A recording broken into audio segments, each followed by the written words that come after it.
Yeah. All right, everybody, thank you for being here tonight. We'll call the order the regular council meeting and housing successor agency meeting for tonight.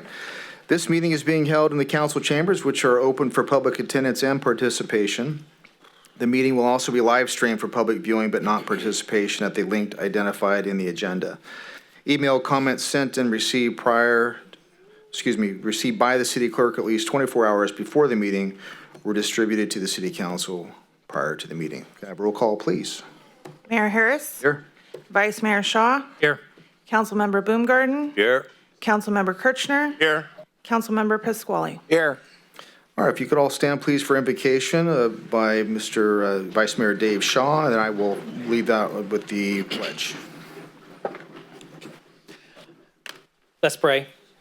Our gracious Heavenly Father, we just thank you for this day that you've given us.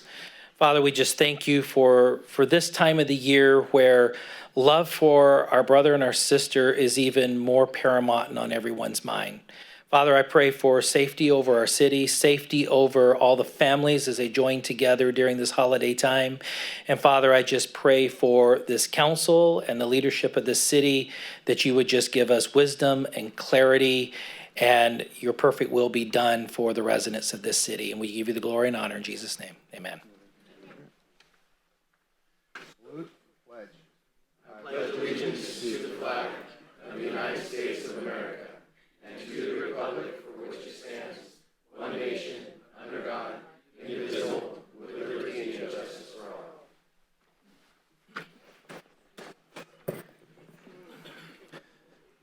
all. All right, we have city attorney's report for closed session items.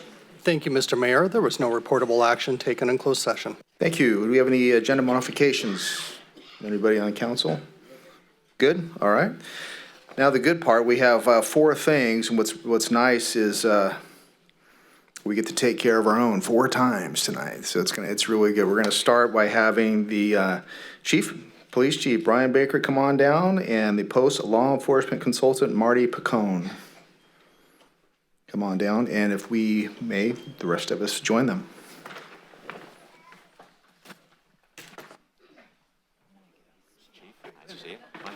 Thank you. So I'm Marty Picone. I am a regional consultant with the Commission on Peace Officer Standards and Training. We are a compliance agency in the state that works with our law enforcement partners at agencies throughout the state, including Yuba City Police Department. And I'm here tonight to present the chief with an executive certificate that he's earned. But before I do that, I'd just like to give you a quick snapshot of his law enforcement career, which began with the Yuba City Police Department back in 1998 as a reserve officer.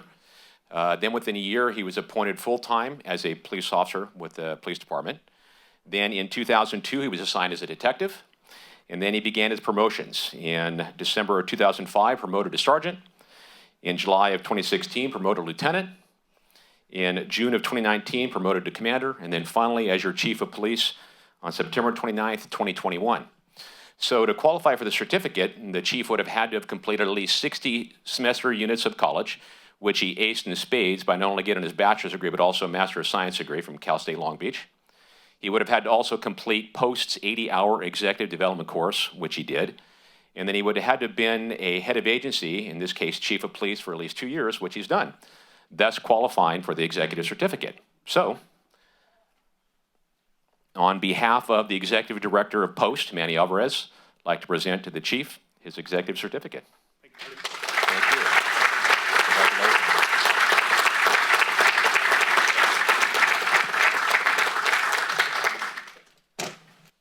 So Ashman, I owe you for this. So thank you, Marty, for coming out. I've had the pleasure of working with Marty for about the last 7 years. I know this is going to be hard to believe, but Marty works for a regulatory agency with the state of California, and he's a pleasure to deal with. He keeps us on our toes, and when he comes to do his audit, he provides us with good guidance and ways to keep being better as an organization. Second, I want to thank the men and women of the Yuba City Police Department that are here tonight for allowing me to be your chief of police, and also the community that's here as well. It's an honor to work for such a great organization, so thank you very much.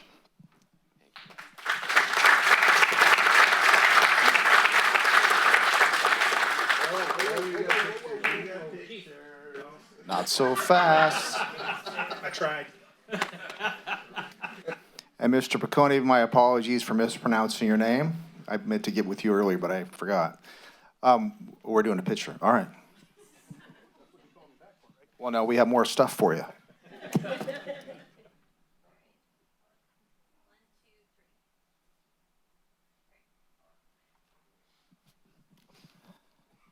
Laura Nicholson, representing Senator Neelio and Assemblyman Gallagher. Good evening. On behalf of Senator Neelio and Assemblyman Gallagher, it is my honor and privilege to present you with this certificate of recognition, recognizing the training that you have taken, your oath of office, and the service that you provide to the community, for which we thank you. Thank you.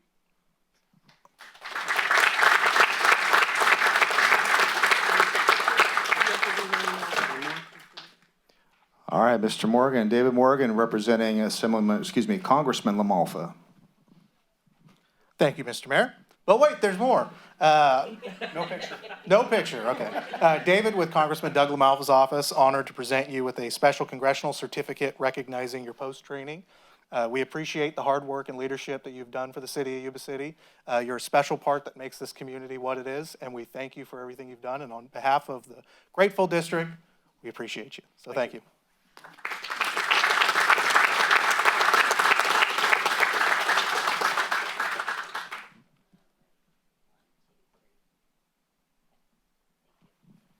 All right, now you can go. Congratulations and thank you very much. All right, brother, congrats. And we're going to take, there's a lot of blue in here, so we're going to take 30 seconds in case anybody wanted to step out. If not, we can move on. Nope? All right, good. So we already wrote your names down if you left. That was a joke, you guys. Come on. We're supposed to be a fun time here.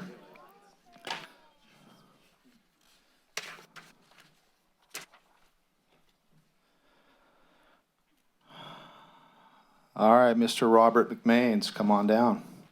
Congratulations. Bring your family if they would care to come. No?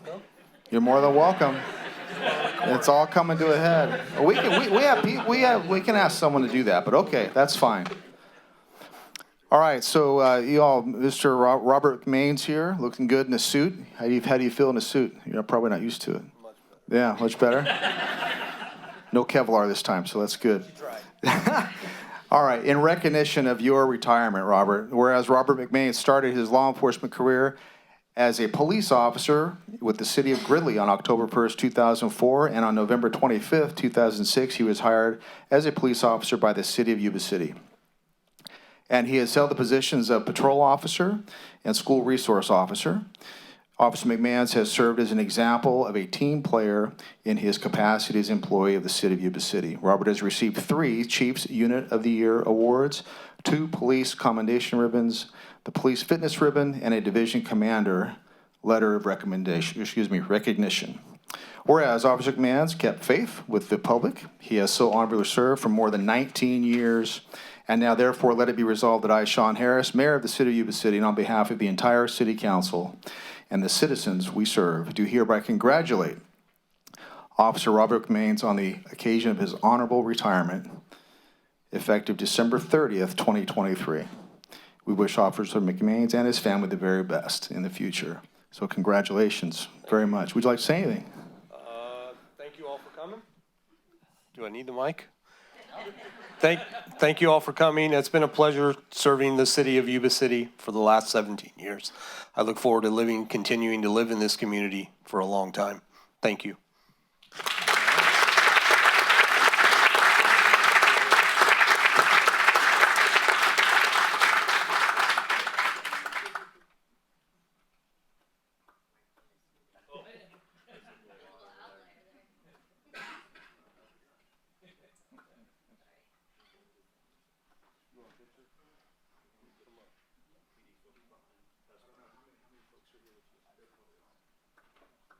How many in the family would like a photo with Robert?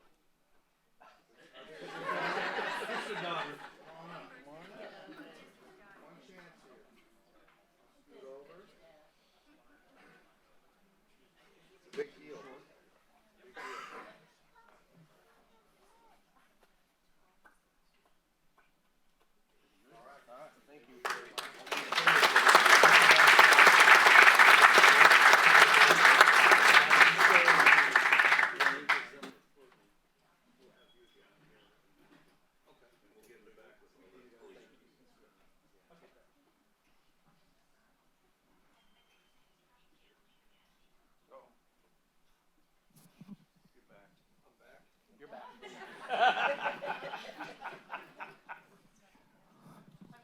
Let's share some words you probably use. Would you step over here?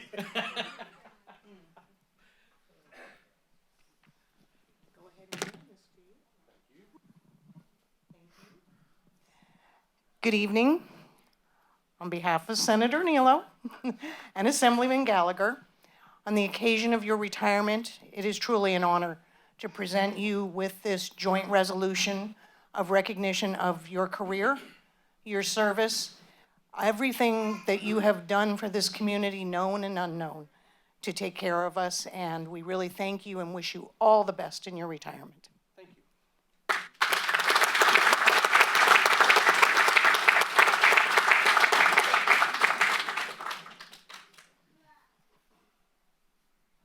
Won't be here all night, will we? David again with Congressman LaMalva's office, here to present a special certificate recognizing your 19 years of service to not only the city of Yuba City, but the people of the North State. We greatly appreciate your work and your commitment to staying in our community and your service. So thank you. Thank you.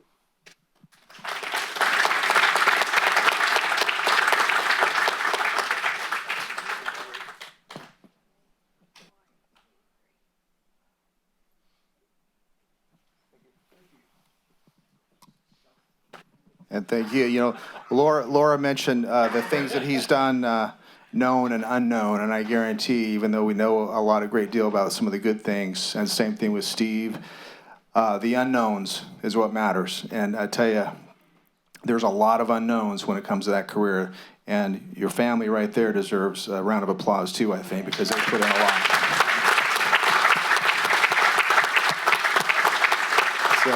It's a big deal, a really big deal, and you made it through the other side, brother. Congratulations, congratulations. Next, this is a fun day here. Lieutenant Stephen Thornton, come on down.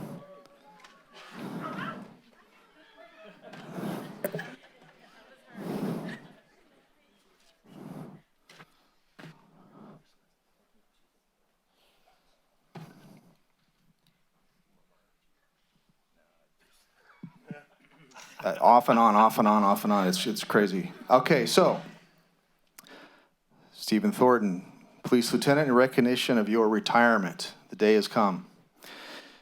Stephen Thornton was hired as a police officer by the city of Yuba City on March 25th, 1989. He has held the positions of police officer, police sergeant, and police lieutenant. Early in his career, Stephen Thornton was instrumental in the implementation of the police canine program. He advocated for and initiated both the Critical Incident Stress Management Program and the Wellness Program within the Yuba City Police Department. Lieutenant Thornton has served as an example of a leader. Stephen has received 5 Chiefs Unit of the Year awards, 3 Police Achievement Ribbons, 2 Police Fitness Ribbons, a Police Commendation Medal, a Unit Commendation with V Victor Device Ribbon, and the Department Medal of Valor. Whereas Stephen Thornton kept his faith with the public, he so honorably served for more than 34 years. It's a chunk. Now, therefore, be it resolved that I, Sean Harris, Mayor of the City of Yuba City, on behalf of the entire council and citizens we serve, do hereby congratulate Lieutenant Stephen Thornton on the occasion of his honorable retirement effective December 30th, 2023. I wish Lieutenant Thornton and his family the very, very best in the future. Congratulations, sir.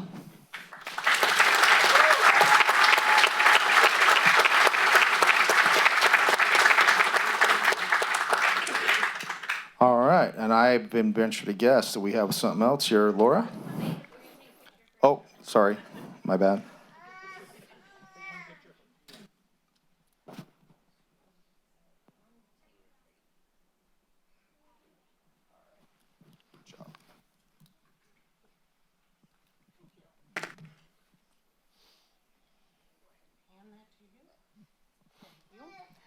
By now you know who I am. But it still bears repeating. On behalf of Senator Nilo, Assemblyman Gallagher, we are here on the occasion of your retirement to honor you, thank you, and just wish you all the best in your retirement, but particularly the known and the unknown, as we will share now, of your career and your family and everyone who's here with you. So congratulations and enjoy.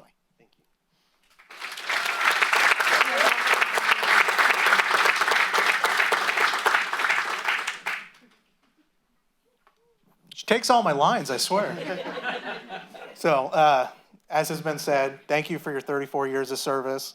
We greatly appreciate everything you've done, and I hope you can accept this small token of appreciation from Congressman LaMalfa on behalf of what you've done here. Thank you.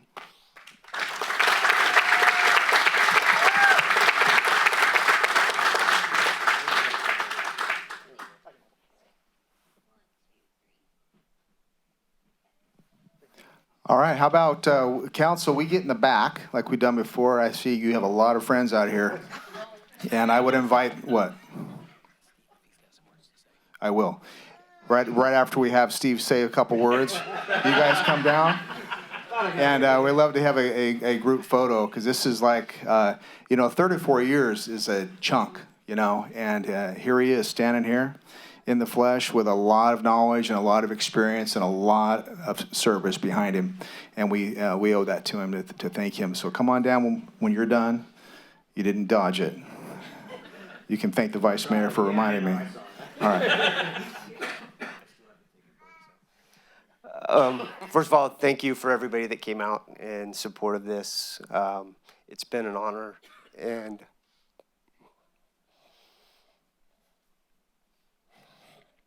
it's been an honor and a privilege to serve the city of Yuba City and the residents here for so long, with the support of the men and women of the Yuba City Police Department. I especially want to thank my wife and my family for the support, love that they have shown over the years, along with the patience of this job. That's all I'm getting out. Well, you got a lot out. Good for you.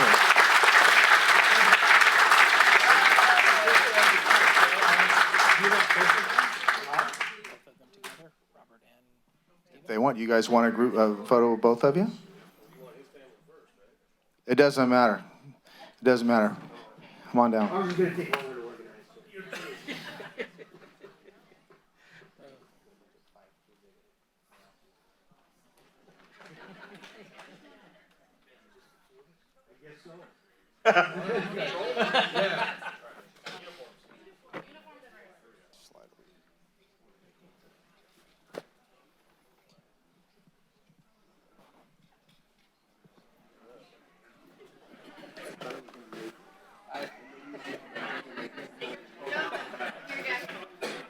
Amazing how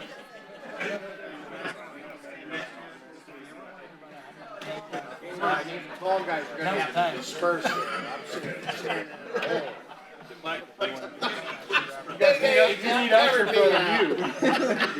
Exactly. Definitely.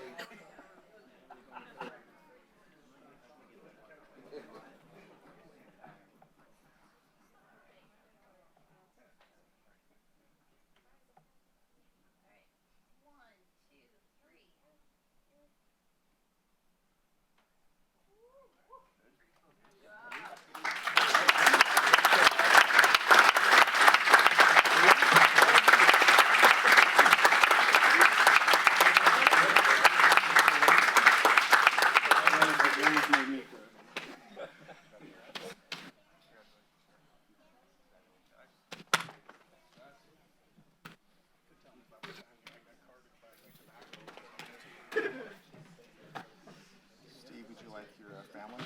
Sorry, would you like to bring your family in? If Steve's family wants to come on down.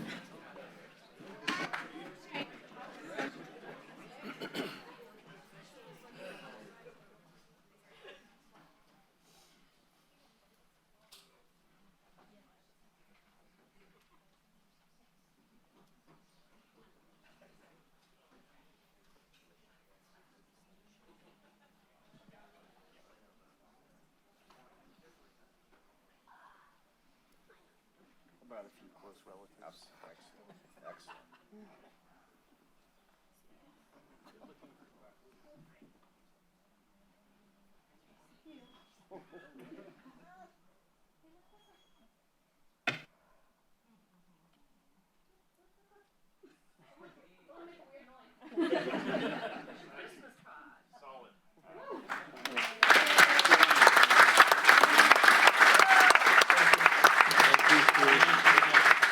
We'd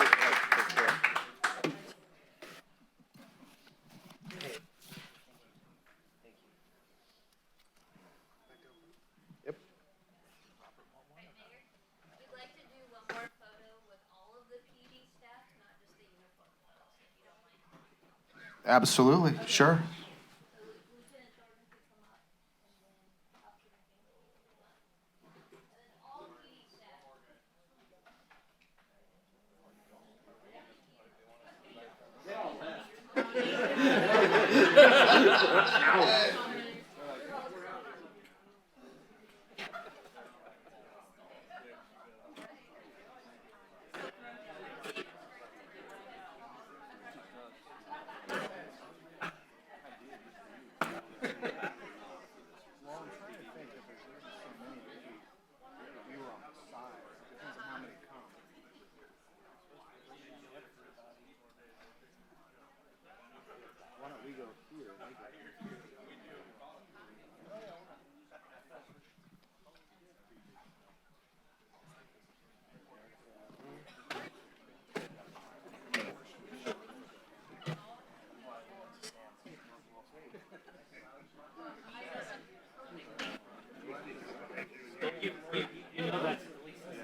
So on three, everybody ready? All right.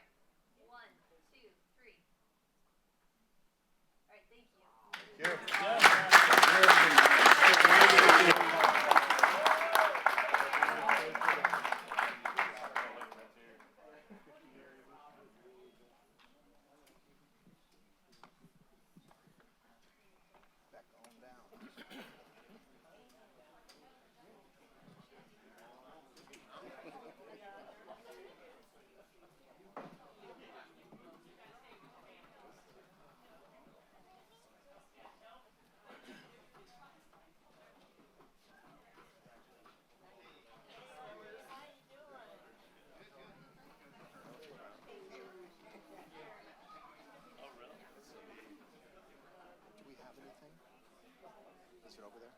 We have one more for Michael Pasquale and his wife and his mother-in-law. Thank you.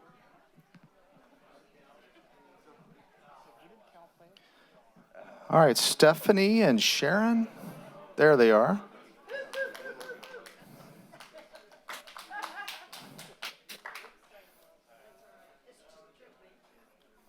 Gracie and Levee love you. We're in trouble already. Hurrah. I'll have to give everybody kisses. No. Do that. He does that. Exactly. You're a bunch of big kids. Yeah. Right? Hi, Put your darling. face over here. Or your neck. All right.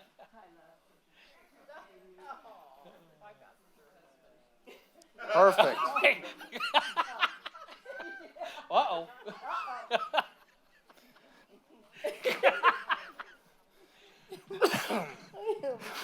All right, so we are welcoming here Stephanie Pasquale, Sharon Souza, and of course, Michael Pasquale for New Adventures Preschool 50th anniversary. That's huge, too. Whereas the City of Yuba City would like to celebrate and recognize New Adventures Preschool in APS, longtime proprietors Stephanie and Michael Pasquale for 50 years of business. Back in 1973, a German woman, Margaret Feiler, who started running a preschool, needed to step back for family reasons. 974 Sharon. Oh, in 1970. What is? 1974, Sharon Souza acquired the preschool and renamed it New Adventures Preschool Incorporated. Stephanie Souza Pasquale, the daughter of Sharon Souza, became part of New Adventures team as a teacher and a facilitator for many years. In 2003, Stephanie and Michael Pasquale purchased the business so that Sharon could retire. New Adventures Preschool developed several programs tailored for each age category ranging from 2 to 5 years old. Stephanie and Michael watched many students graduate from NAPS and then see those children as adults bring their own children to attend the same school.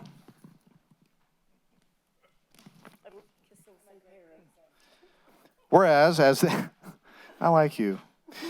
Whereas, at the very core of New Adventures Preschool is the beloved Uncle Mike, aka Councilmember Pasquale and Miss Stephanie. And whereas, congratulations to the Souza Pasquale family and passing the torch of this wonderful establishment in Yuba City to the new owners and to New Adventures Preschool Incorporated for being one of the longest standing preschools in Yuba City. Congratulations on your 50-year anniversary. Now therefore be resolved that I, Sean Harris, Mayor of the City of Yuba City, and on behalf of the entire City Council, do hereby congratulate New Adventures Preschool Incorporated on their 50-year anniversary. Let's give them a hand.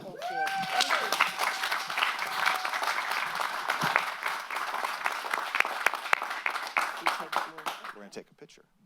Excellent. 50 years, man.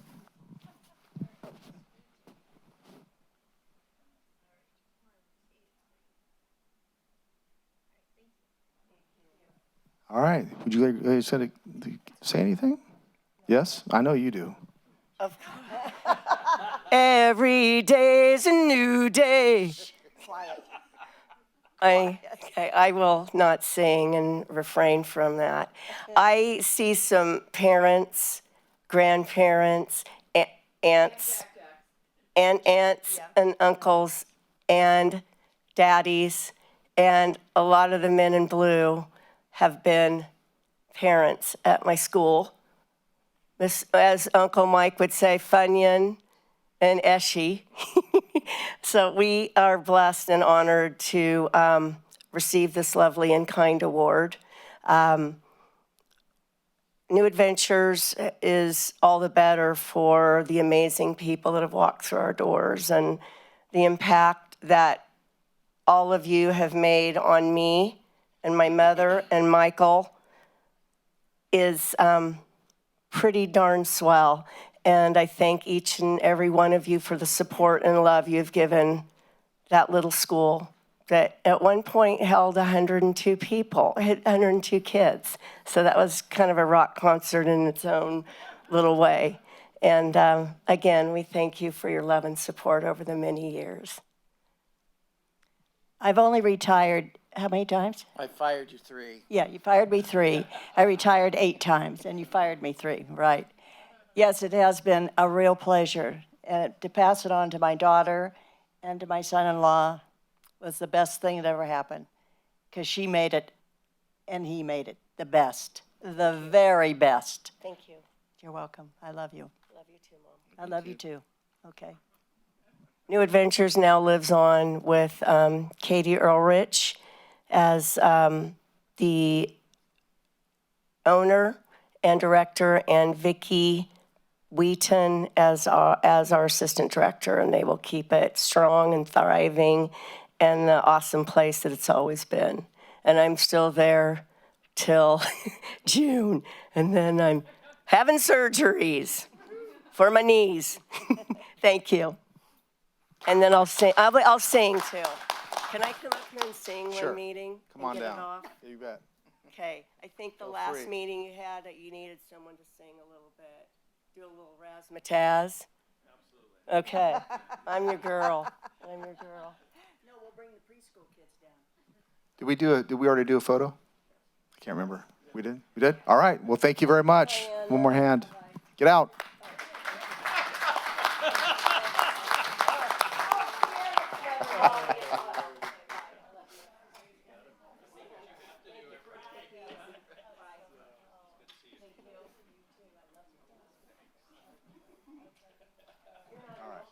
Thank you. Thank you.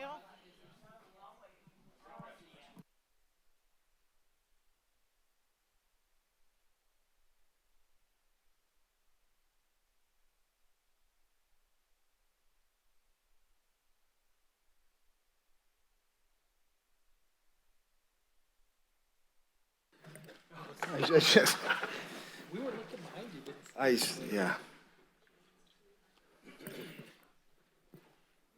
All right, that was all nice. All 4 things were great.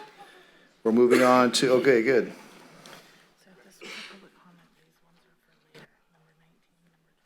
Okay. This one's part of the consent calendar, so when you call for public comment on the consent calendar, you need to call it. Gotcha. Thank you very much.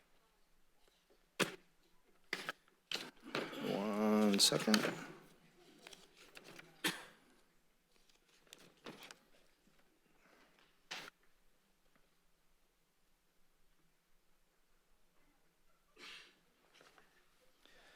All right, we're moving on to item number 5, public communication, appearance of interested citizens. You are welcome and encouraged to participate in this meeting.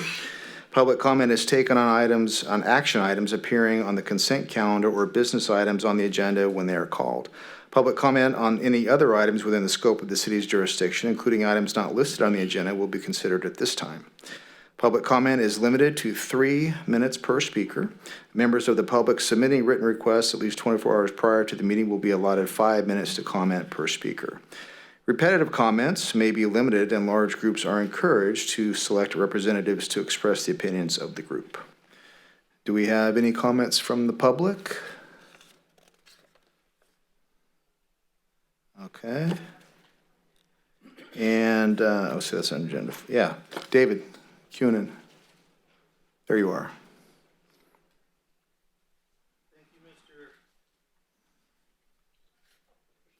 Push the button. Thank you. Thank you, Mr. Mayor and members of the council, for allowing me just to speak for a couple of minutes.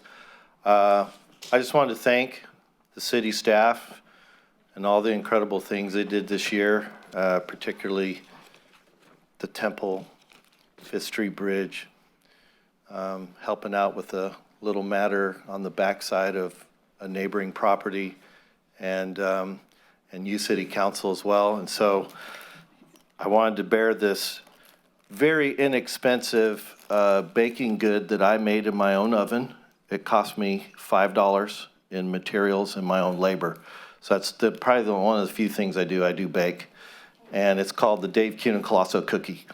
And it's chocolate chip, and it's not gluten-free. So enjoy it, staff, and share. Hopefully it's not, and it stays soft as well. It never goes hard, but I make it a special way so it doesn't ever go hard. So on behalf of just myself, thank you for everything you're doing, and here you go.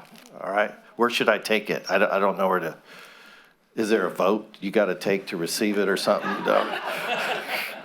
All right, I'll give it to her. She'll put it in good hands. I didn't bring milk, so sorry. Thank you, David. Appreciate it. All right. Any other public comment about anything? All right. And we're going to go to consent calendar. All matters listed on our consent calendar are considered to be routine and can be enacted in one motion. There will be no separate discussion on these items prior to the time that council votes on the motion unless members of the city council request specific items to be discussed or removed from the consent calendar for individual action. We have items, this is number 6 through 21. We have a speaker card request here from John Buckland regarding item number 19. Come on down, sir. And anybody else would like to speak on any matters involving on the consent calendar, please feel free to step up behind John.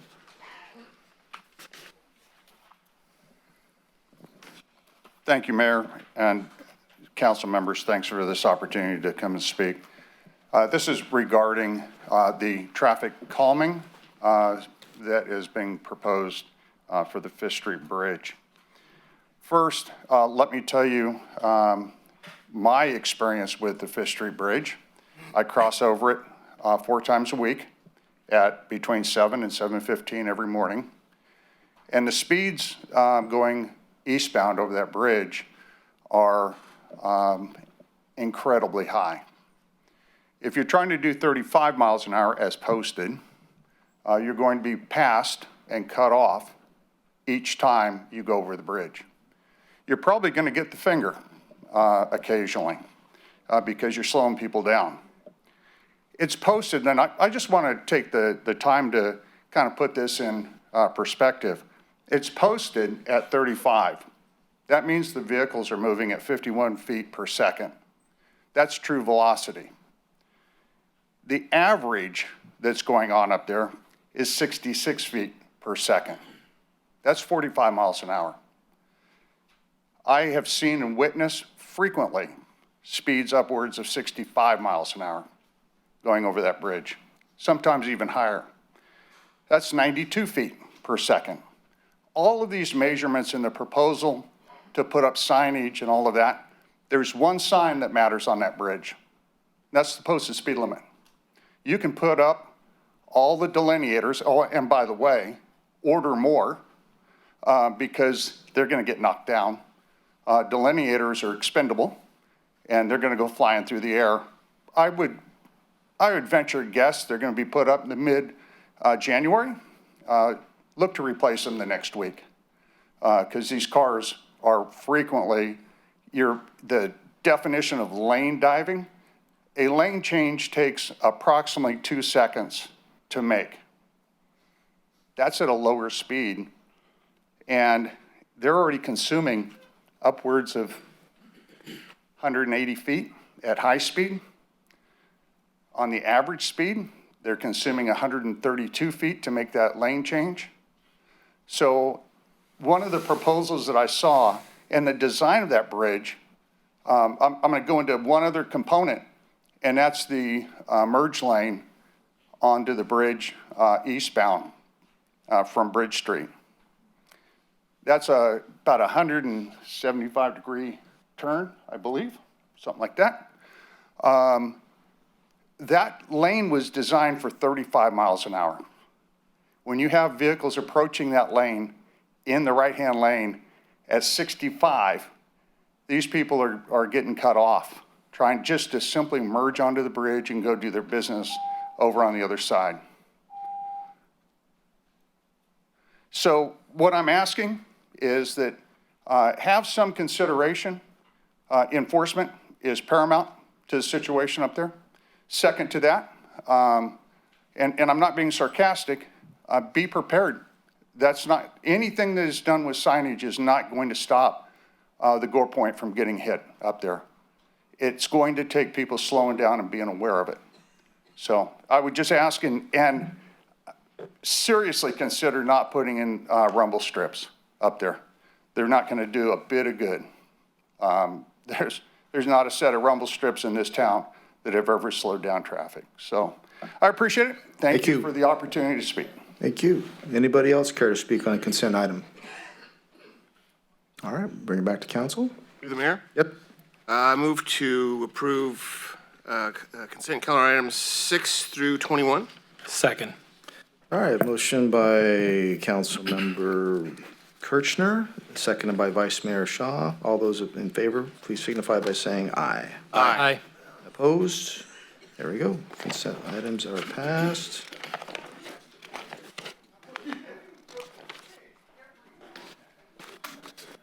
Item number 22. And here he comes. Amendment to the use permit and alternative city council review.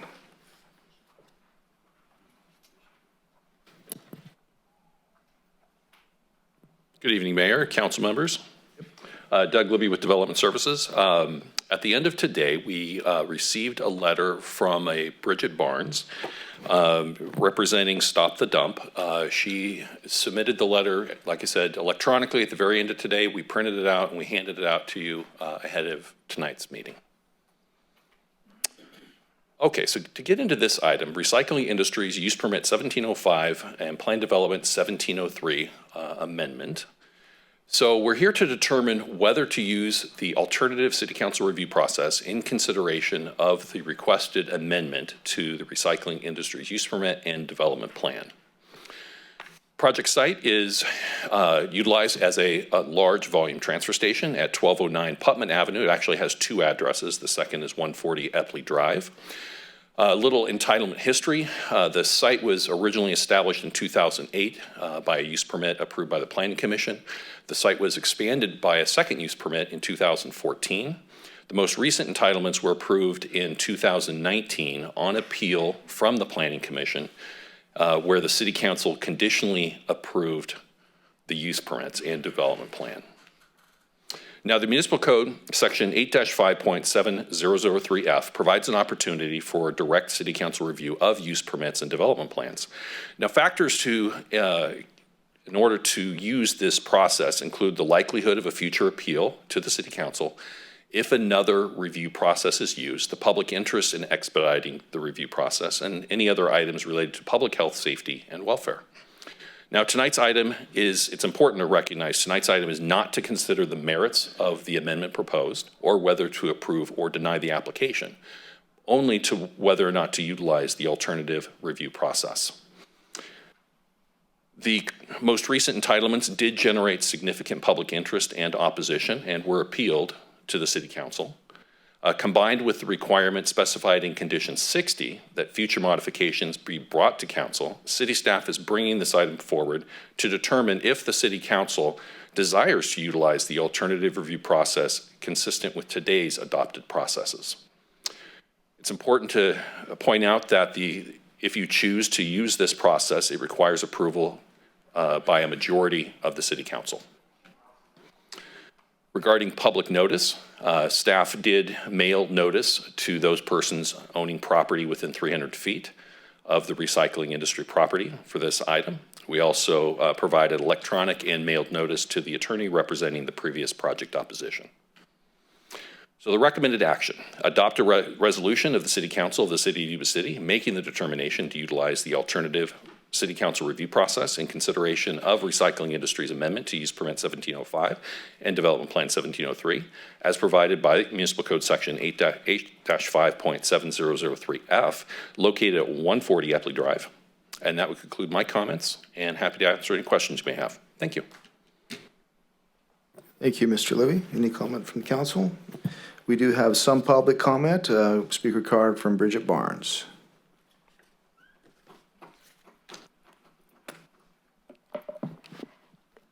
Good evening, members of the council. Can you hear me?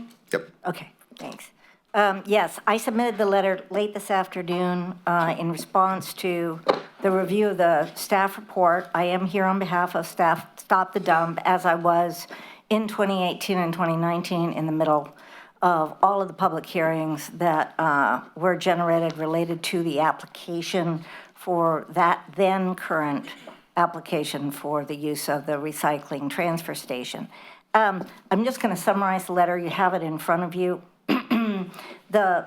First of all, I do, on behalf of Stop the Dump, want to thank the staff for bringing this to you so that you can make a determination tonight as to whether you will hear it directly instead of through the Planning Commission. That was one of the conditions that was specifically incorporated in the 60 conditions to Recycling Industries application, and it's one of the ones that they wish to strike as part of their current application. They also want to strike Stop the Dump receiving notice, as I mentioned in my letter. The purpose for me to really be here tonight is to ask you to direct staff not to set a date to bring this back for your consideration until staff can assure you that all of the current conditions in the application are in fact being complied with. This project was unique to the city in the sense that the developer requested and the city concurred with using a mitigated negative declaration procedure for the environmental reviews. And as part of that, the conditions were negotiated with the developer. Therefore, and they were intended to and must, under state law, ensure that there is absolute compliance, that there are no environmental impacts that are left as a result of the project. It's very different from an EIR, which although an EIR can take years in terms of the process, in terms of the level of review by consultants and the city. Once it is, let's say, perfected and the city is prepared to adopt it, it allows more leeway to an applicant. That is not the condition that you're looking at your package at this present time. One of the conditions that it's my understanding, there's real question about whether or not the applicant is living up to is the host fee issue, which was also supposed to be on the agenda tonight, but was pulled by staff. Now this is based on my understanding. I have not been able to get the physical documents, but it's my understanding that the applicant opposed having it heard tonight so that the city could adopt a host fee when, and the reason was that they were concerned about the COLA costs. I understand that there's been significant delays. If you look at the date of the approval in 2019, it's now 3 years since the host fee should have been adopted, and that is the methodology by which the city reimburses itself for its participation in ensuring that environmental compliance is taken care of. So I would ask respectfully that staff not bring it back to you until you have an assurance that all of the current conditions, including the host fee, have been formally adopted and that the applicant is in full compliance. Thank you very much. All right, thank you. Anybody else?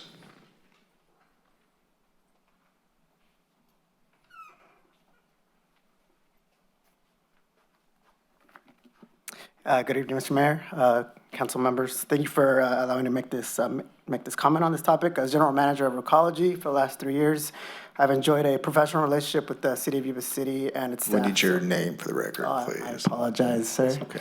Rigo Diaz, resident of Yuba City, General Manager with Ecology Yuba Sutter, hold a franchise agreement with the city. So thank you for taking this step tonight to consider utilizing the alternate city council use permit review process to bring recycling industry's permit change back to you, the council. This is one of the conditions placed on RI in 2019, and Ecology Yuba Center continues to support the conditions that were placed on them back then. Although we don't have to be, Recology has been a good community partner as we've partnered with recycling industries and offer them disposal services at the Ostramo landfill. And that partnership still continues today.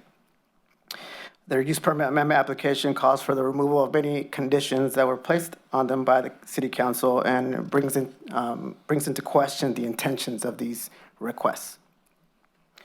Recology is opposed to any changes in their permit and hope that they are held to the conditions that were issued to them in 2019.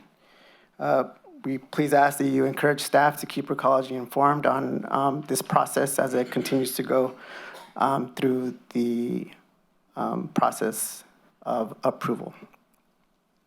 And that is all. Thank you. Thank you. Anybody else? All right. Hi, my name's Mike Smith. We're neighbors with Dave in Recology, Unity Forest and Sutter Sierra. We own a property in 1979, 1162 Putnam and 1200 Putnam. They're both industrial sites by the river. And I spoke for him in 2019. And with all the traffic and everything that's going on there now, they're a good neighbor. They keep their stuff clean. And I think it's a positive for Yuba City and the Sutter County area because a lot of the people that take their stuff, they don't have to go through Marysville now. And it is a positive transfer site as far as I'm concerned. So thanks. And Dave, did you say your last name, sir? Smith, thank you. I apologize if I missed that. Anybody else care to say anything? Sir?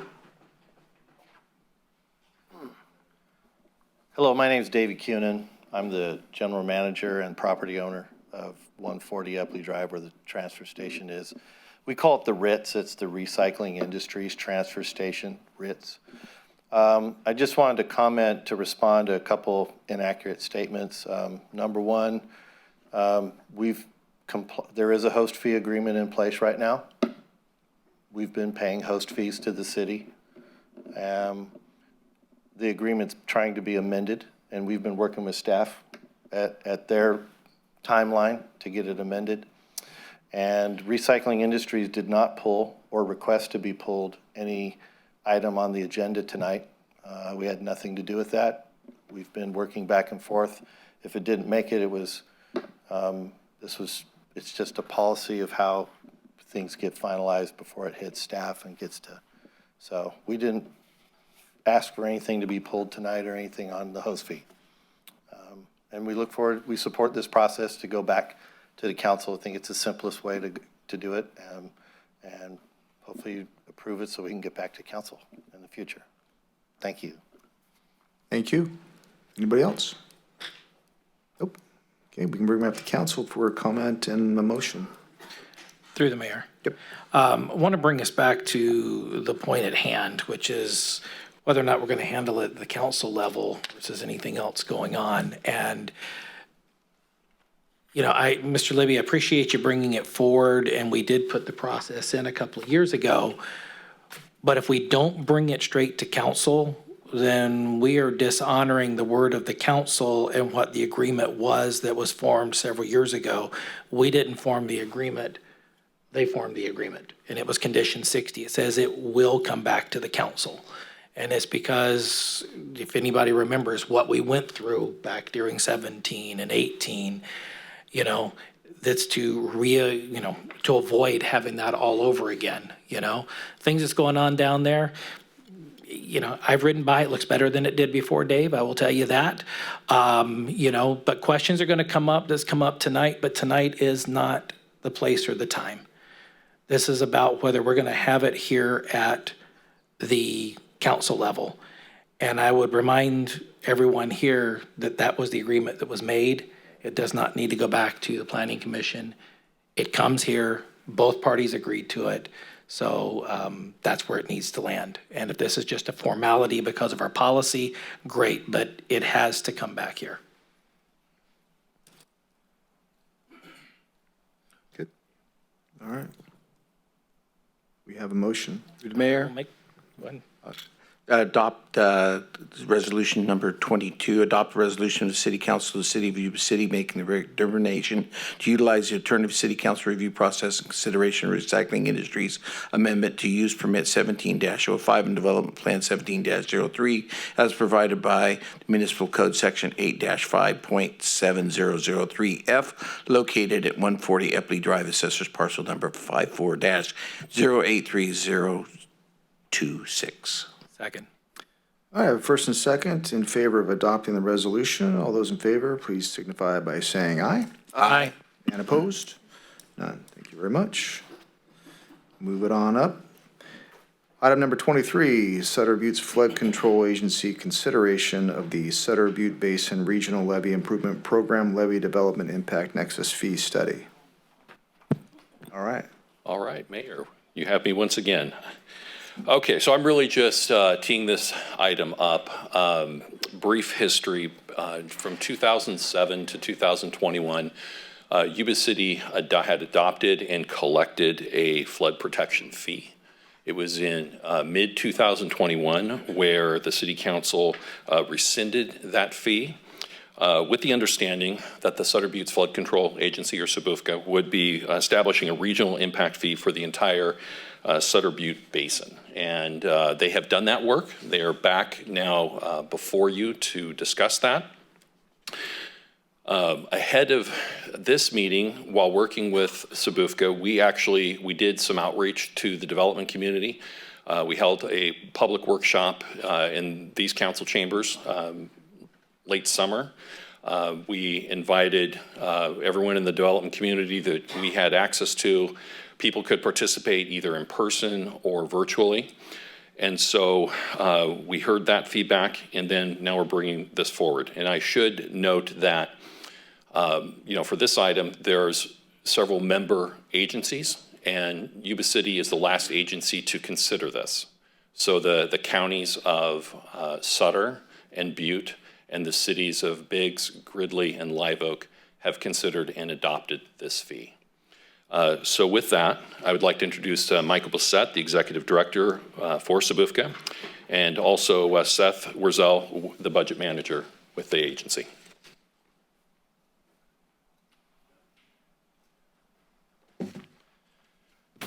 Good evening, Mr. Mayor, members of the City Council. My name is Michael Bassett, the Executive Director for Sutter Butte Flood Control Agency.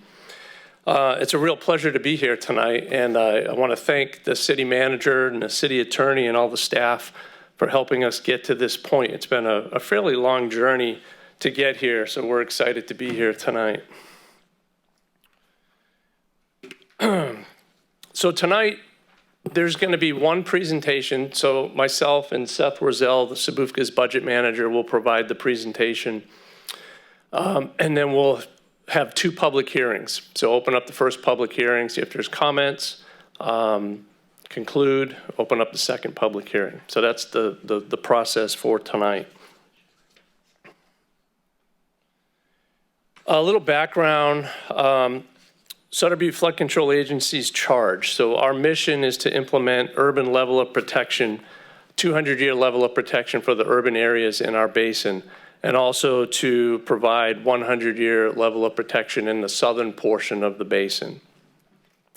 Both of these charges are reflected in SBFCA's strategic plan, which is adopted by our board, and also in the assessment district engineers report. Up until, as Mr. Levee mentioned, up until June of 21, the city and the county had a development impact fee as part of your development impact fee package, specific to levee improvements. Prior to that date, the city reached out to SBFCA as part of your updated fees. When you guys were looking to update your fee package, you asked our agency to evaluate the levy charged as part of that fee package. So we did that work. I'm very pleased to report that after accounting for all of the revenues that we've had to date, the building out of the project to date, we were able to drastically reduce the impact fee. What was charged in the past for, say, a standard 2,000 square foot house was about $3,900. And we reduced the fee down to $900. So like a 72% reduction. And that's for a standard 2,000 square foot house. And there's other instances where industrial, commercial, and other residential has drastically reduced. And Seth will get into a little bit more of that information. In the meantime, once the fee was rescinded, the city was able to pass on the revenues that were received up until that date, which was about $1.7 million to SBFCA, and we're able to use that into our program, use that money into our program, and we're advancing other levee improvements with those fees.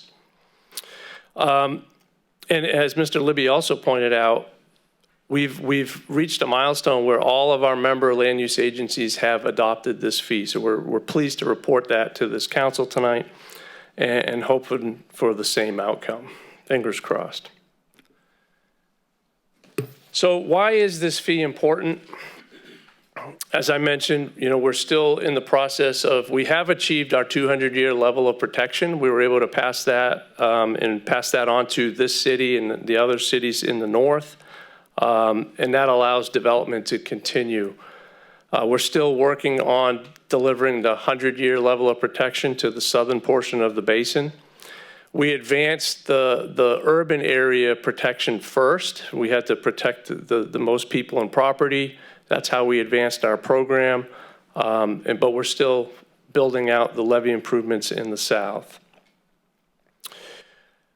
Also, in addition to delivering 100-year level of protection, which we're still working on, we still have to recertify these levees in the future. Every 5 years, you have to recertify to 200-year level of protection. So that's part of our mission to produce that and achieve that milestone and deliver that to our land use agencies. Also, these revenues will help pay for any minor improvements that need to occur in order for us to achieve that 200-year level of certification. So that's another reason why this fee is important. If we're not able to produce that, there is a potential that future growth could be impacted. So what I'm gonna do right now, I'm gonna hand it over to Seth, our budget manager. Seth's gonna do the heavy lifting here, and then we'll open it up for questions to the council and then move on with the hearings. Thank you. Thank you very much, Michael. Mayor, members of the council, Seth Wurzel, budget manager for Sutter Butte Flood Control Agency, and my firm, Larson Wurzel and Associates, is the principal author of the Nexus study that's being presented for council approval. So the concept for the regional levy impact fee is to cover the entire Sutter Butte Basin. That was the reason why, as part of the update, we've gone through a process of having each of the member land use agencies of Sutter Butte adopt the fee. The other major update to the fee was to consider the full scope of SBFCA's levy improvement program, taking into consideration SBFCA's charge from its adopted strategic plan and the engineer's report supporting its assessment district. So you can think of a fee base as a quotient, simply the numerator or the cost of the fee program, with the denominator being the development upon which those costs are allocated. So part of the impact fee concept is to look at how much development will occur throughout the basin. That numerator, that quotient, that numerator, the costs, needs to work with respect to all the other funding that the agency has. So really what we're looking at is the total cost of the program less any other funding that we've received, including specifically the assessment district. When Yuba City's fee was adopted, it was prior to the approval of the assessment district. So the fee program, and part of the reason why the council rescinded it, I believe, was because it didn't fully consider all the other funding sources, the assessment district and any other grant funding. And so that's the main purpose of this fee update. Again, the amount of funding to be expected to be generated considers the assessment district, existing grants, and an assumption for future state and federal cost sharing on remaining work that we have yet to complete, namely work in the rural portion of the basin, the Sutter Bypass East Levee. The expectation is that we would continue to receive state cost sharing on that as well. So as I mentioned, the fee boundary covers the entire Sutter Butte Basin. This is essentially the jurisdiction of Sutter Butte Flood Control Agency. When we prepare a Nexus study, we have multiple requirements that we have to comply with. Namely, the first one is AB 602 is the most recent legislation. One of the things that's the big difference between the prior fee and this fee that we're proposing today is that the fee is going to be charged on a square foot basis. The prior rescinded fee was a fee per unit. This was a bill that was primarily advanced by housing advocates. The housing advocates felt like it wasn't fair to charge smaller, more affordable homes the same fee as a larger home, and so the requirement now is to charge a fee on a per square foot basis, or provide a justification as to why you're not advancing the fee that way. In this case, we are. The other thing that we have to do is prepare a Nexus study, and there's certain procedural requirements about noticing, and we've complied with all that noticing with respect to AB 602. The main fee authority, though, that land use agencies can rely on is AB 1600. This gives the authority to impose the fee, and it requires that the council make certain findings regarding that fee, identify the purpose of it, identify the use of the fee, and determine the relationship between the fee and the type of development. And this is how we come up with the different fee rates for different land use types. Not going to get into the scope of the Nexus study, but that's essentially the item before the council today. And the study goes through and develops a proportionality for each land use type. Again, the basis and the costs of the fee. SBFCA's levy improvement program, when we look at all of the work that we need to do under our strategic plan and what was identified in terms of levels of flood protection for 200 a year in the northern portion of the basin, 100 a year in the southern portion of the basin, as well as the compliance programs to ensure that we can maintain an urban level of flood protection. We're looking at about $625 million worth of projects. We've completed well over $300 million to date, but we still have quite a bit more to go. The revenues, when we take into consideration SBFCA's grants that it's received, the actuals to date, and projected cost sharing on the remaining improvements, is about $604 million. So we're mostly funded. We still have more to go, and that's the basis for the fee. The $21 million is that number in the numerator of the fee quotient. Plan development, what we did was we looked at the general plans of all of the member land use agencies within SBFCA's jurisdiction. We were aggressive in terms of the amount of plan development, looking out very far. Ultimately, a larger denominator means a lower quotient, right? And so we were aggressive. And so we were looking well out over 30 years, and we were looking at all of the planned development and urban reserve areas and the spheres of influence of all the jurisdictions, and trying to come up with a reasonable estimate that considered all development. And so this is the basis for our fee is about 6,000 acres of planned development within the basin. Ultimately, when we run through our calculations and come up with proportionality between each of the land use types, this is the resulting fee summary. So as Michael mentioned, the fee rate for a 2,000 square foot home would be about $800, less than $900. That's essentially what you're seeing here is this 428 on a per 1,000 square foot basis.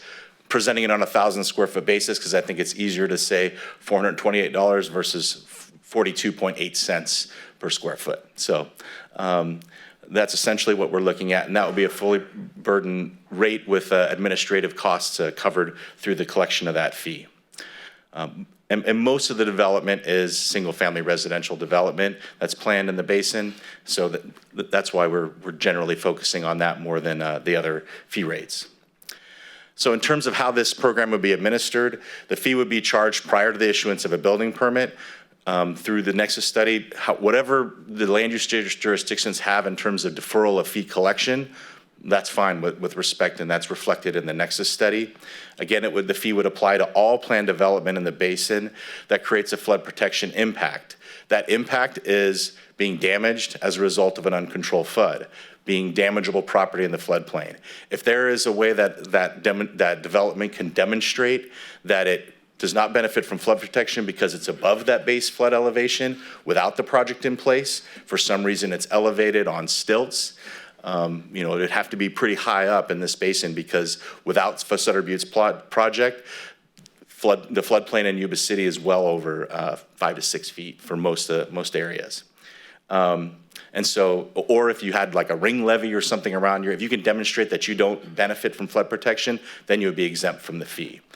Given the cost of the fee relative to what it would cost to provide that flood protection or elevate, I would suspect that most development would rather pay the fee than do what it would take to be raised out of the floodplain. The fee will be charged on a project's building square footage, and we're looking at conditioned space, that area that would generally be severely damaged as a result of a flood. So carports, garages with no conditioning, that doesn't have as much damageable property as what is inside the building envelope. The way we would administer this, Sutter Butte has the SBFCA JPA Board of Directors adopted this fee, adopted a collection agreement, and then each of the member land use agencies, we're asking them to use their land use authority to impose the fee and enter into a collection agreement with SBFCA. We would have our deferring collection of this fee until it's effective throughout the entire basin. So essentially, in order for the ordinance to become effective, it needs the 60-day, two readings of the ordinance, and after that second reading, 60 days to become effective. And so this would be, after a public hearing, this would be the first reading and public hearing on the ordinance. That's the second item on your agenda. And then 60 days after that, it would become effective throughout the entire basin. All of the other land use jurisdictions are waiting for Sutter Butte or for Yuba City for it to be effective before they collect it. So it's contingent on Yuba City's consideration of this. So the recommendation, next steps, one modification to this slide. Again, we're doing this presentation once. There's a requirement in AB 602 to have a hearing on the Nexus study itself, and then a requirement to have a hearing before the adoption of an ordinance. So that's why there's two items on your agenda. The legislature, in its infinite wisdom, when approving AB 602, didn't consider the fact that you still have to have a hearing for an ordinance to be approved. And so the statute requires a hearing before a Nexus study. So in order to be compliant with state law, recommending 2 hearings. So that's item 23. No need to do the same presentation for item 24. Item 23, requesting that the council adopt a resolution approving the Nexus study.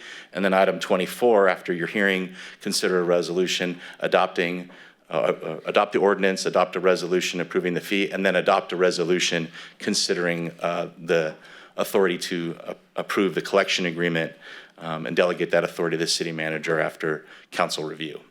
So that concludes my presentation. If there are any other questions, I'm happy to answer them, as Michael mentioned. All right, thank you very much. Any comments before we go public hearing? All right. All right. The public hearing for the Sutter Butte Flood Control Agency consideration of their Sutter Butte Basin Regional Levee Improvement Program Levee Development Impact Nexus Fee Study is now open. If there are any members of the public who would like to address the council on the issue, please provide your statement via public comment and state your name and address for the record. Do we have any comments from the public on this item? Step up. Yeah, I'm Dave Cunin. Our property's at 140 Epley Drive. So if I followed all this, if I just understand, I could appreciate a little clarification. Has the study already been completed and this is the proposed rate so much? And so, and that would be for how long? I didn't quite gather that. How many years or how long that would be? Go ahead. Yeah, so this is a one-time fee on new developments. It's a fee as a condition of a new building permit. So it's only a one-time fee for construction. So it wouldn't be So it's not on an existing? No, Okay. Only if it's a fee charged to a building applicant for a new permit. Okay.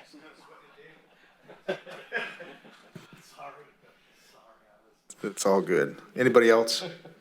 All right. So let's see here. Hearing no further comment, I'm closing public hearing, bringing the matter back to council. Go ahead. For action. Through the mayor to the city attorney, is this one of those ones we have to read everything? No, the only one you have to read is item 24B. Everything else can be adopted by reference. Okay. Well then, through the mayor. I'd like to go ahead and introduce a motion to, or introduce an ordinance, make a motion to introduce an ordinance of the City Council of the City of Yuba City. Pardon me, I'm so sorry. We're still on item 23. They're together, but they're separate. Thank you very much for that clarification. I guess I need some of that cookie. I'm not sure, but. Yes. All right, let's try this one more time. On item 23, through the mayor, I'd like to move that we adopt a resolution of the City Council of the City of Yuba City approving the Sutter Butte Basin Regional Levee Program Development Impact Fee Nexus Study. Perfect. Second. All right, well, first and second to approve the resolution. All those in favor, please signify by saying aye. Aye. And opposed? All right, motion's passed. So we'll move on to number 24, which is Sutter Butte Flood Control Agency Regional Levee Improvement Development Impact Fee Ordinance and Collection Agreement. Welcome back, Doug. Thank you, Mayor, council members. Just wanted to clarify. So this next agenda item is to introduce an ordinance, and its goal is to basically establish the wording in our municipal code for the fee and the procedures for collection and transfer it to SBFCA. We're then asking for adoption of the resolution, which would actually adopt the fee itself. And then finally, adopting a resolution delegating authority to the city manager to execute the collection agreement substantially in the form provided to you in your staff report with SBFCA and the member agencies. I do want to point out that with regard to the ordinance, that staff is proposing the fee be applicable to new development projects that complete discretionary entitlements. We're talking about subdivision maps and development plans after the effective date of the proposed ordinance.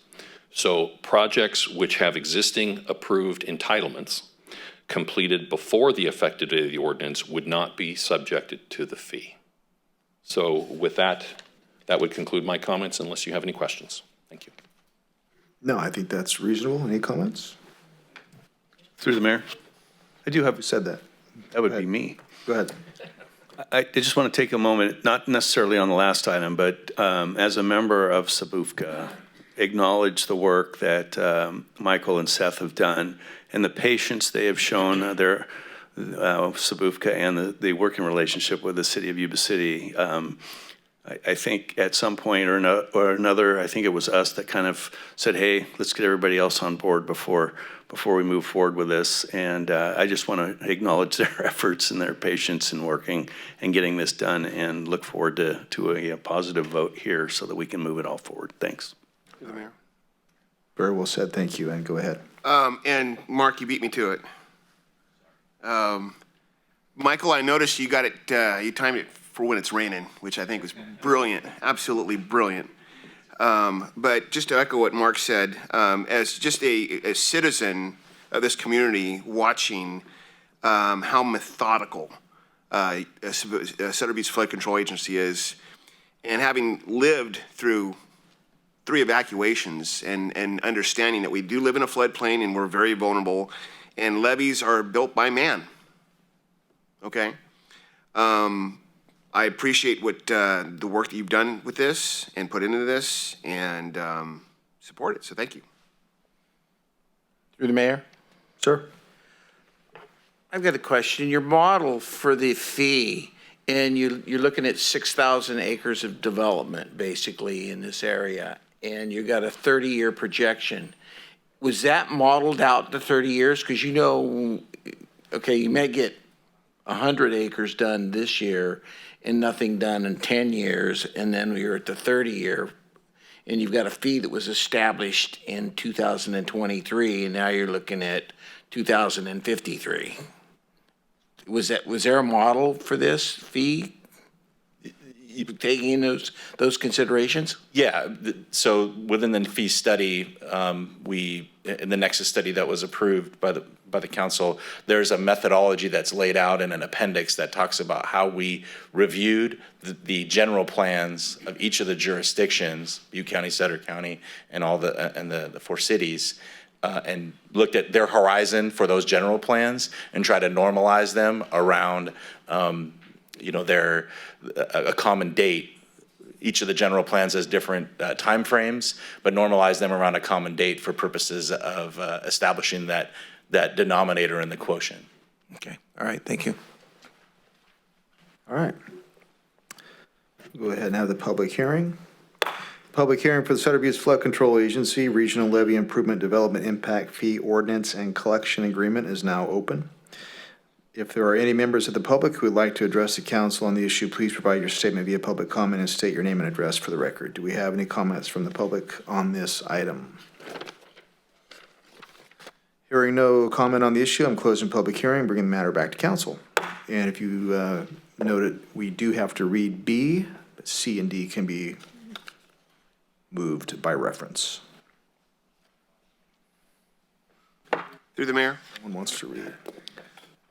I'd like to make a motion to introduce an ordinance of the City Council of the City of Yuba City amending Title 8 of the Yuba City Municipal Code by establishing a new Chapter 11, the Sutter Butte Basin Regional Levee Improvement Program Development Impact Fee, and procedures for the collection and transfer of fees to the Sutter Butte Flood Control Agency, and waive the first reading. Just B? That's B, and then do you want to? And then also a motion to approve C and D. Okay, and also, in addition to that, adopt a resolution of the City Council of the City of Yuba City adopting the levy program development impact fee to be collected for authorized development per the ordinance, and adopt a resolution of the City Council of the City of Yuba City delegating authority to the city manager to execute the collection agreement substantially in the form attached with the Sutter Butte Flood Control Agency, the counties of Butte and Sutter, and the cities of Biggs, Gridley, Live Oak, and Yuba City. Second. All right, first and second. All those in favor, please signify by saying aye. Aye. And opposed? None. Very good. Thank you very much, gentlemen. Moving on to number 25, the Bains-Butte House General Plan Amendment, 23-03, Rezone 23-03, Environmental Assessment 23-06. Welcome back again. Thank you, Mayor. All right. Okay, this is an item that was previously recommended for approval by our Planning Commission back in September. As you can see, this is a general plan amendment in a rezoning. This will be our 4th general plan amendment of the year. State law allows for 4 amendments to a general plan in a calendar year. So, as I said, purpose is to consider the amendment and rezoning 2303 Bains-Butte House project. This is a project site is 0.32 of an acre located at the northeast corner of Butte House Road in Levee. There was a home there at one point, so it does have an address, although the property is vacant today. Address is 1879 Butte House Road. No development is proposed at this time, so this is really just changing the colors on the map at this point. There's no recent entitlement history. Several parcels to the east of this one were rezoned back in May of this year as part of our general plan housing element implementation project that you'll remember back in early May. Looking at the map on the right side of the screen, you see the project site and the land to the east that was already general plan for high density residential. And then this applicant is asking for the same thing. Existing general plan density ranges 6 to 14 dwelling units the acre. Proposed is 12 to 36 dwelling units per acre. Rezoning going from R2 to R3. You know, I think one of the reasons for this general plan amendment and rezoning is under the current zoning, you're only allowed to do like a duplexes.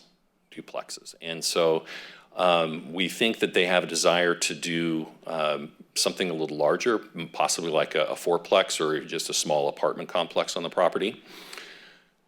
We do estimate, based on traffic, that probably 4 to 6 residences likely could be developed on the property. Changing the general plan designation from a medium density to high density on such a small parcel, in theory, could allow 11 residences. And the reason why we say in theory is because that's just doing the basic math problem. But when you have a property which is on a corner, kind of irregularly shaped, when you start factoring in things like setbacks and open space and improvements that are going to need to be made, it whittles away of how much land is actually available to develop. So we don't think the traffic impacts to adjacent roadways are anticipated due to the limited number of homes likely to develop and the required road improvements associated with the development. And what we mean by that is the perimeter of the property is on a corner, Levee on the west, Butte House on the south. They're going to have to come in and dedicate land to the city, make full city improvements along both roadways. That's going to, one, improve the intersection at that location, but it's also going to reduce their developable land that they have there. Now, an environmental assessment was prepared in accordance with the California Environmental Quality Act and the guidelines. Based upon the assessment completed, mitigation measures were proposed for the categories of geology and soils, greenhouse gases, and tribal cultural resources. These are standard mitigations you see on many projects. As a result, staff was able to conclude there's no evidence in the record the project could have a significant impact on the environment, and a mitigated negative declaration has been recommended by the Planning Commission. As you know, with anything that we do on the land use side, we must make findings both on a general plan level and zoning. These findings are reflected in your resolution and the proposed ordinance that's before you. The recommended action: conduct a public hearing, make the necessary findings to adopt a resolution of your council approving the environmental assessment by adopting a mitigated neg deck, subject to the mitigation measures, approve the general plan amendment, redesignating the property from a low medium density residential to medium high density, and then also introduce an ordinance approving rezone 2303 to rezone the same property from an R2 zoning to an R3 zoning, Bains-Butte House project at the northeast corner of Butte House Road and Levee Road. With that would conclude my comments, and happy to answer any questions. Thank you. Thank you, sir. Do we have questions from any of us up here yet? Comment. Comment? Yes, please. Go for it. So Mr. Levy, thank you for the report. I think you're probably aware of the concern for the congestion and the traffic at Butte House and Levee Road. I think this is consistent with many intersections in the northwest portion of Yuba City, affectionately known as District 2. And so I'm quite interested in making sure that as this thing moves forward, based upon comments that I've received from constituents who have to navigate that Blevins Road, Butte House intersection, including myself, is that, you know, we do what we can, and probably at some point we need, I would not need, I'm respectfully requesting, you know, that we continue to just explore the alternatives as we move Butte House, Elmer, Aurora Ranchero, moving south to all those intersections now, that as we continue to approve either new zoning or new development, you know, these are issues that I think are important for us to make sure that we get communication and information out to the residents that may be affected. And again, I applaud what you have done here in regards to signaling the fact that it's probably only going to be a 4 to 6plex. That information allowed me to report back to constituents who were concerned. It did seem to alleviate some of the concern. However, we all know what's going on at that Blevins and Butte House intersection. So, Mr. Mayor. All right. Through the mayor. Yes, sir. This Terrabuena thing is just starting to snowball. We've got those county roads that we've taken into the city, and my concern is, as well as Councilman Baumgarten's, that we keep trying to impact this area, I think, a little bit too much, and I can see the concern from constituents. So yeah, anything we can do to push to make this work, I think is the most important thing. So thank you. Thank you. We'll move on to public hearing. The public hearing for the Bains-Butte House General Plan Amendment 23-03, Rezone 23-03, and Environmental Assessment 23-06 is now open. If there are any members of the public who would like to address the council on this issue, please provide your statement via public comment and state your name and address for the record. Do we have any comments from the public on this item? Seeing none. Hearing no further comment on this issue, I'm closing public hearing and bringing the matter back to council. Please note that we can refer to action item B by reference, but we have to read C. I know you all know how to read. Mayor, so moved to, where are we, 25, introduce an ordinance to the City Council of the City of Yuba City approving rezone RZ 23-03, rezoning 0.32 acres from the two-family resident R2 zone district to the multiple family resident R3 zone district for the Bains-Butte House project located on the northeast corner of Butte House Road and Blevin Road, assessors parcel number APN 059-020-013 by title only and waive the first reading. Good job. And through the mayor, would that motion also include staff's recommendation on item B for the resolution? That as well. Thank you.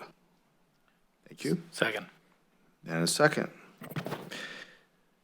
All those in favor, please signify by saying aye. Aye. And opposed? None. All right. Good job. Thank you very much. You too. Moving on to item number 26, the annual report from downtown Yuba City Business Improvement District and proposed levy of annual assessment for 2024, presented by Diana Langley. All right. Thank you, Council. So tonight before you is the annual report for the Downtown Business Improvement District and the proposed levy of the annual assessment for 2024.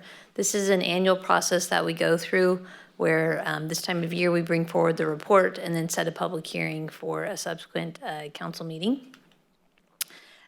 This is a requirement per This is a requirement that we bring forward the annual report. It's been a long week, people, and it's only Tuesday. I want it noted Diana finally broke character. I'm sorry. That's notable I will pull right it there. together now. Okay. All right. We're moving right. for that.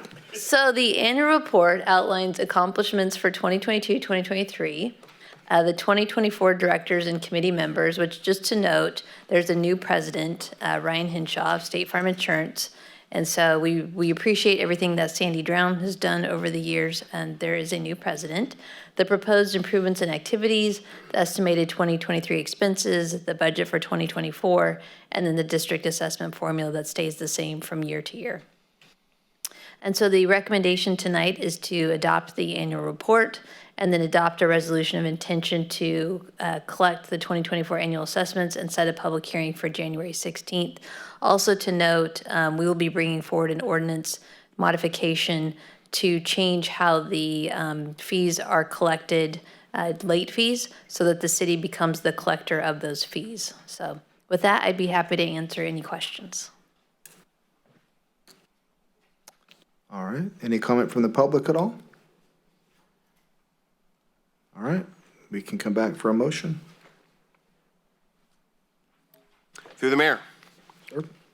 I'd like to make a motion to adopt a resolution accepting and approving the 2023-2024 annual report of the Downtown Yuba City Business Improvement District, and also to adopt a resolution of intention to levy and collect 2024 annual assessments and set a public hearing for January 16th, 2024.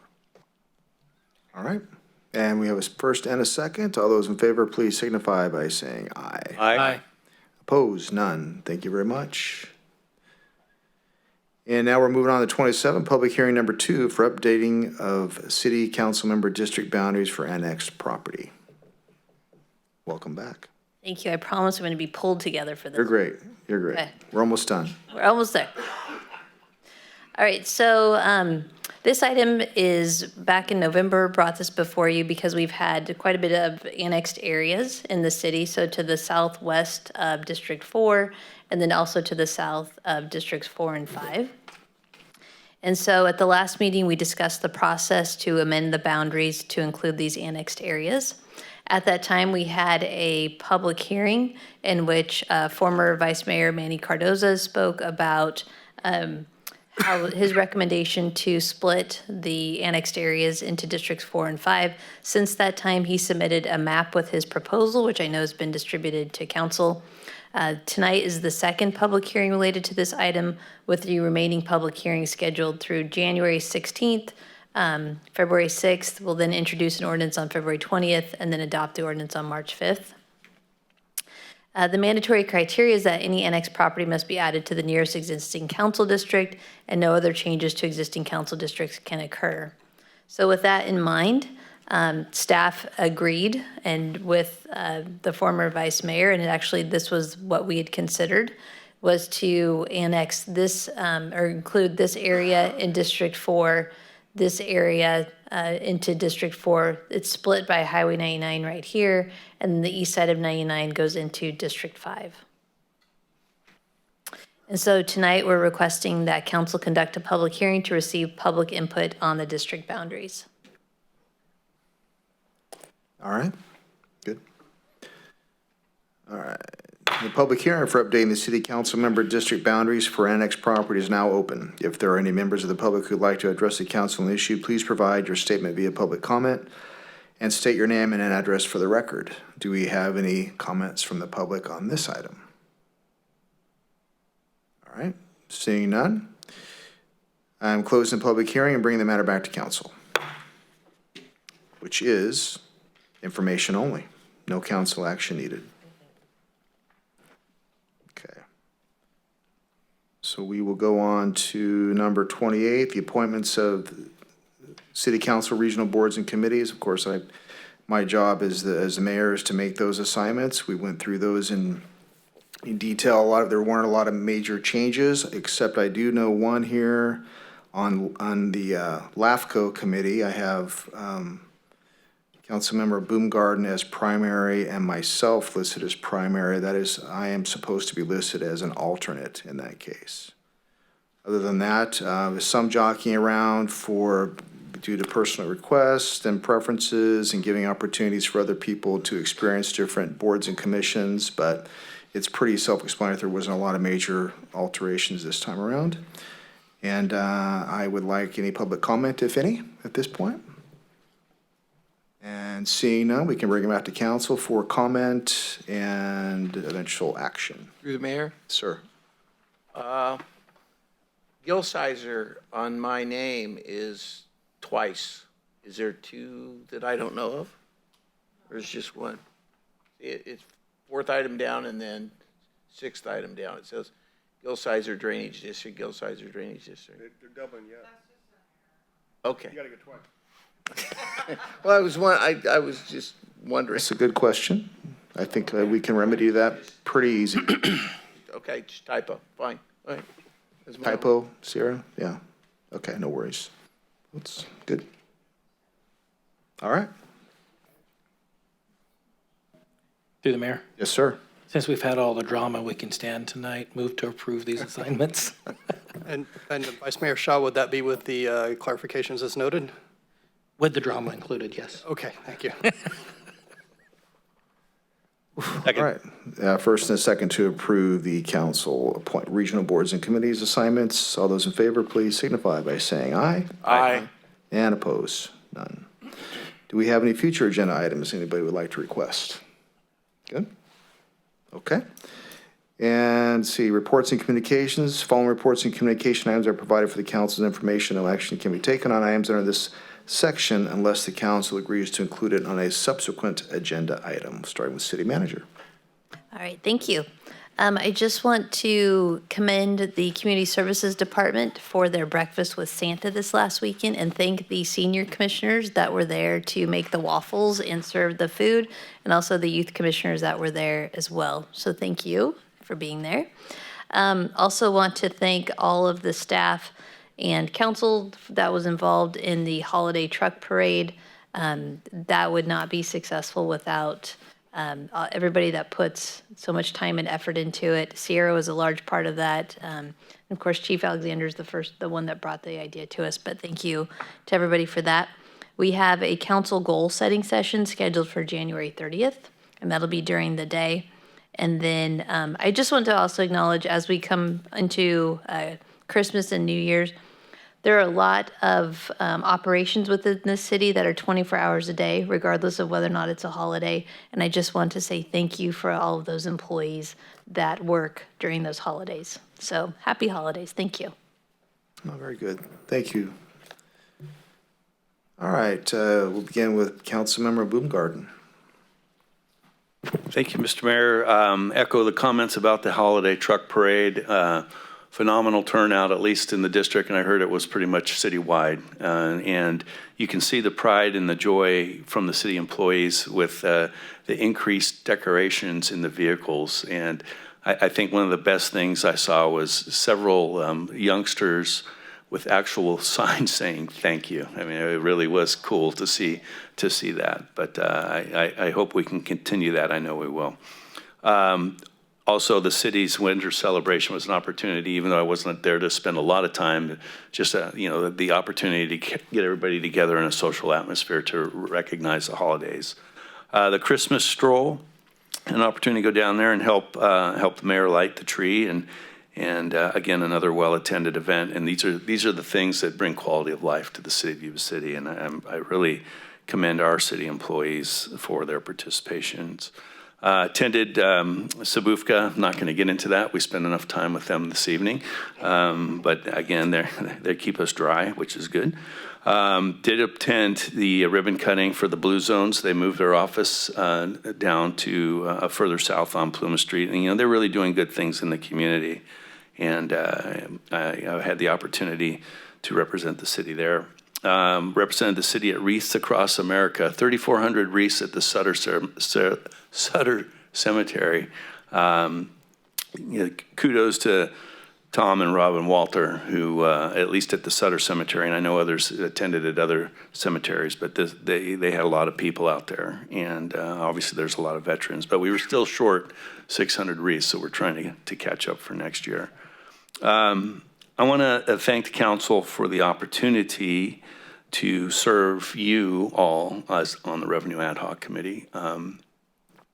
This was likely, I think I mentioned earlier, this is probably likely the most important activity, at least to date, for my 5 years on the council, which has huge ramifications for this city on a go-forward basis, and certainly with the county. So I appreciate the confidence in allowing me to represent us in that. And with that, Merry Christmas to everybody, and a happy 2024. Thanks. All right, thank you, sir. Councilmember Kirchner. Thank you, Mayor. I'm going to try to buzz through this as quickly as I can. It's been a long time since we've been here. I would like to thank the District 4 Fire Station for putting on the Veterans Breakfast. In addition to, I'm sorry, that was, yes, and in addition to that, the Christmas, the Pancakes with Santa, which I know the Vice Mayor was flipping pancakes at. That was awesome. Mosquito, things are really slowing down. It's that time of year. We did approve the annual audit for fiscal year 22-23. Of course, there was the transit first quarter budget report, in addition to the first quarter performance report and next gen facility environmental request for proposals. A lot of ribbon cuttings, Plan to Perfection, Bridge Street, which I'm sure everybody's excited about. Thanks, Mr. Moody, for your department, the city's involvement with that. That was pretty amazing. We attended the Shanghai Band workshop. We're going through what those playground is going to look like, and some of the community showed up. Those that did provided valuable input. Of course, there was the Marysville Parade, ribbon cutting in Bombay Lounge, DBA installation, which we mentioned earlier. There's a new president moving forward. The winter celebration here right out these doors. The Christmas stroll, I got to tell you, it's easily the best one I've ever seen. Coming out of COVID, it was a little bumpy. This year was amazing how it was orchestrated, where we started on one side of Plumas. If you weren't there, we walked down the street. I mean, it was like the entire town was in front of that water tower when the mayor lit the tree, and it was like a rock. It was like a rock concert. It was just amazing. So kudos to staff and DBA for putting that together. Sabufka, this is pretty much what you saw. The biggest thing on the plate for them, for us, what you saw today was the passage of the fee. Gilsizer was canceled. And I would like to acknowledge the city's efforts and participation with the parade. I did participate in the District 4 parade. Everybody in District 4 seems like they showed up at Happy Park. The kids were excited. You saw it in their faces, jumping up and down. I'll just leave it with that. And don't forget about Waffle Wednesday tomorrow. And have a Merry Christmas. Thank you. All right, very good. Councilmember Pasquale. Thank you, Mayor.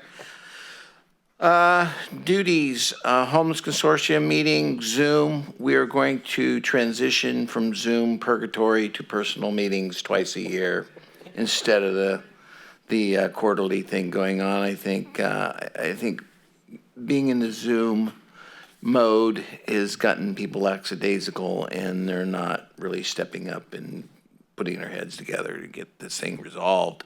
Attended summer stroll. It was like Wade had said, it very, very well attended, and it was fun.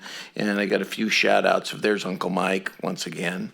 Marysville Parade, I put our mayor at the time in peril because I showed up as Santa. And I didn't read the fine print. There was only supposed to be one Santa. And poor Wade looked at me like I was going to jump down his throat because I couldn't play Santa. But he wanted me to strip on the street, and that wasn't going to happen. So, participated in Reese Cross America at this Yuba City Cemetery. There are 63 veterans there that lie at rest there, all the way from the Civil War to the Korean conflict. And always it's a big reminder to people of why we're in this country, because of the sacrifices of others. And with that, happy holidays, everyone. All right, thank you, sir. Vice Mayor. Thank you, Mr. Mayor. I'll keep it short, but I do want to start off with something that you just said, Mike, that reminds me of an old saying. And if you ate today, thank a farmer. And if you enjoyed your freedoms, thank a veteran. That gets back to what you guys did. So attended several of the things that these gentlemen did, but most importantly, I had my wedding anniversary, so I was out of town until yesterday, treating my wife for putting up with me for 10 years. That's a huge accomplishment. I want to say thank you to our firefighters for allowing me to serve you on the day that you guys had the Station 4, because if you haven't seen the post, I think there was a post about it.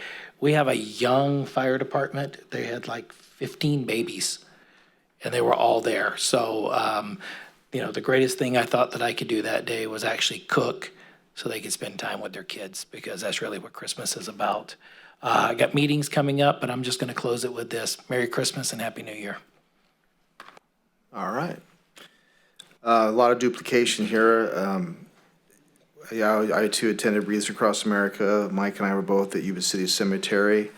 I think that was one of the best attended events at that cemetery that I've ever seen, which was very nice and I'd appreciated. I attended Breakfast with Santa at Station 4, the winter celebration here at City Hall, Trees and Traditions over at the library, which is always a good event. They had a really good turnout as well. But essentially, I think pretty much every event this year has been very well attended across the board. We've already talked about the holiday truck parade. Young and old alike was just really thrilled to see the parade go by. It was really nice and wholesome, and it's nice to be a part of that. The Veterans Day parade over in Marysville, the Marysville Christmas parade, our own Christmas stroll, ribbon cuttings at Plan to Perfection, and the Blue Zones opening, and over at Taste of India. I attended the Citizens Academy graduation here in this chamber for the police department, they had a very good turnout, a very large cohort of folks went through that and received some recognition for their participation. Because I believe it's a 12-week program, and they all stuck through it and learned quite a bit about our police department. The Senior Center annual holiday luncheon, I guess Tony's not here, but you all were there, obviously, and thank you for the invitation. It was wonderful. Always a good time over there. We've already mentioned the DBA installation of officers. That was good for them. Congratulations to our new president, Mr. Henshaw. And I also attended a breakfast out at Yuba College hosted by the president. What's her last name? Dodson. I know it's Tawny, but Tony Dodson.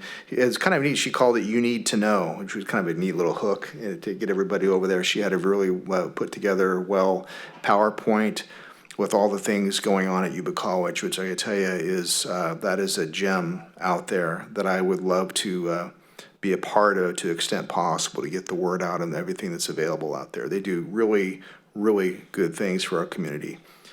And I think that is it. I'm sure I'm forgetting something, but thank you all very much. And I got to tell you, looking at our agenda, I am really surprised that we're done by 8. So Shannon does get to go home tonight. Isn't that amazing? His cutoff is 8 o'clock, where he's got to stay the night. All right. Well, Merry Christmas to everybody, and we're adjourned. Thank you.